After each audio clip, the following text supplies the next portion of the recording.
Salut, Olivier Langlois, coach en carrière pour les développeurs logiciels puis les gentils.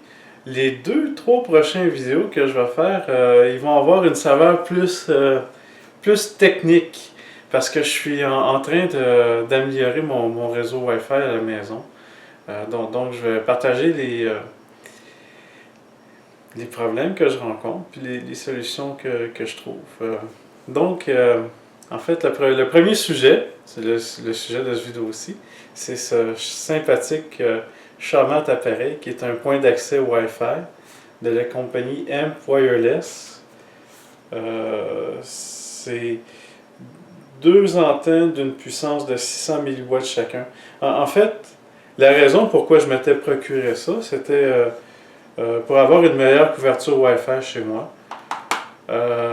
Puis de la recherche que j'avais faite sur Internet, c'est que, ou peut-être que je suis tombé sur le marketing de la compagnie, il disait que c'était un produit qui était très puissant puis qui me permettrait d'avoir une meilleure couverture chez moi. Premièrement, j'ai été bien déçu. Ça n'a pas livré les promesses qui avaient été faites.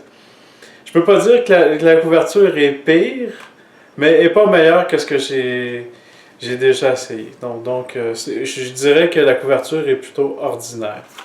Mais le gros problème de cet appareil-là, c'est que, puis probablement ça ne dérange pas monsieur, madame, tout le monde, mais moi ça m'a vraiment écœuré au plus haut point. En fait, j'ai deux problèmes avec cet appareil-là. Premièrement, on dirait qu'il y a de la misère avec les connexions TCP dormantes, Idle Connection. Comme par exemple, faire des connexions SSH à travers cet appareil-là. Ça fonctionne pas bien. On dirait la connexion elle passe plus.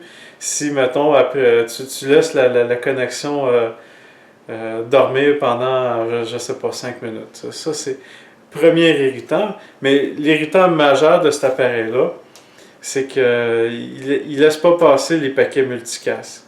De la partie Wi-Fi à la partie câblée du réseau.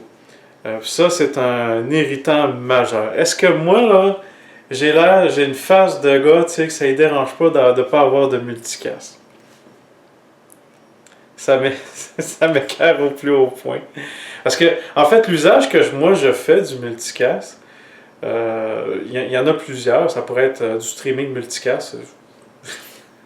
je faisais ça, tu sais, je streamais la webcam qui filmait mon chat ou des affaires de même, mais c'est plus simple que ça. C'est que j'utilise Avaí, qui est l'implémentation open source de Apple Bonjour. Puis ça, ce que ça fait, c'est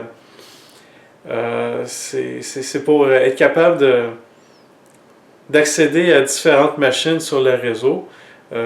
Ça offre le service de MDNS, Multicast DNS. Donc c'est comme un service de DNS partagé, peer-to-peer, où chaque ordinateur ait sa propre autorité. Donc tu cherches un ordinateur, tu dis, je sais pas moi, ping whippet.local.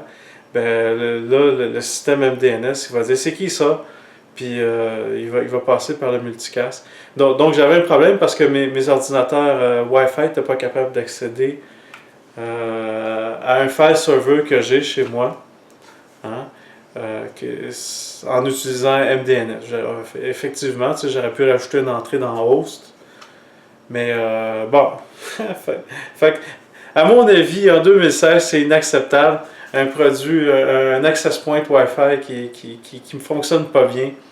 Puis, bon, c'était ma montée de lait. Ça me prenait du multicast en Wi-Fi, que j'avais pas.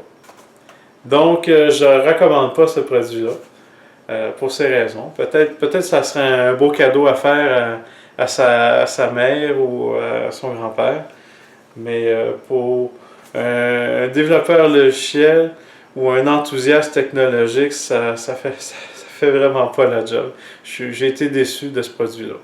Donc, on se revoit pour la prochaine capsule. Au revoir.